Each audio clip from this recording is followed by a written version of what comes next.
emotions high? I mean, what kind of went on in the locker room after that? Yeah, emotions definitely were high because we felt like we let that game slip.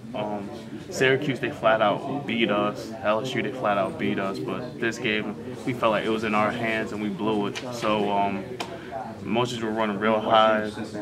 But we know that we still have a chance to win the conference. Like UConn last year went 0-2, ended up winning it. So anything can happen. Anybody could be anybody in this conference. We just got to do our job. What's the message from the coaches this week? What have they kind of sat you down and told you? Basically told us just play with more emotion, be more excited for each other. It's like when one team scores, like when our offense scores, our defense should be pulling for them. When our defense gets stopped, our offense should be pulling for them.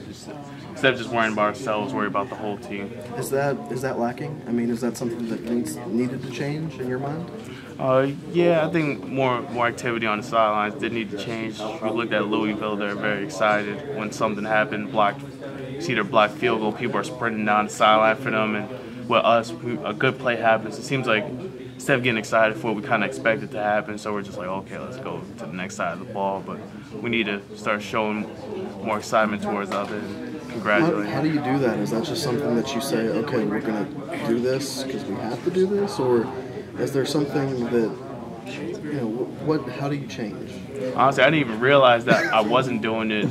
Now that it's conscious in my mind, like I can easily do it. Like I'm excited for them. It's just that I'm always on the bench trying to find out what to do to stop the offense. But it's just something just to be conscious about. Like, hey, like they did just win 90 yards, score a touchdown. Like let me say something to like Gino or say like, get excited or something like that. So it's just a matter of being conscious about it. Is that ever something that's lacking from practice or from just walking around campus? I mean, is there any sort of divide between offensive and defensive players, or is that just something that has accumulated on game day for whatever reason?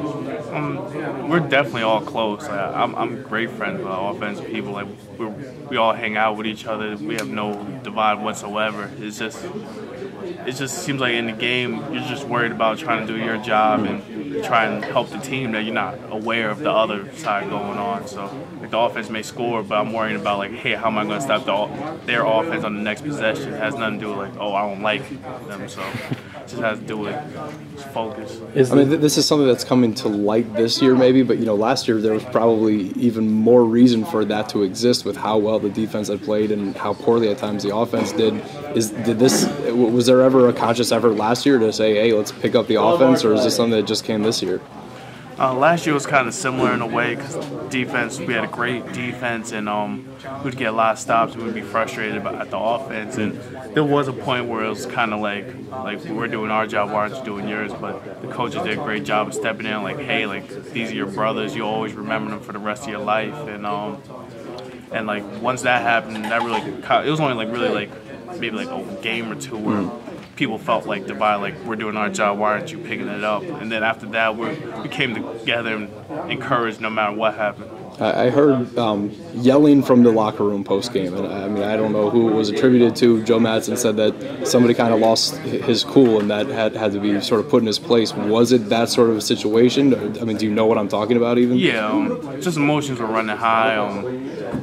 Seniors have a limited amount of time, so somebody said the wrong thing, somebody gets angry. It happens everywhere. It happens between friends, family, so it wasn't a big deal. It's like everybody's fine about it now. It was just an emotional loss that people were overreacting about. Both you and Joe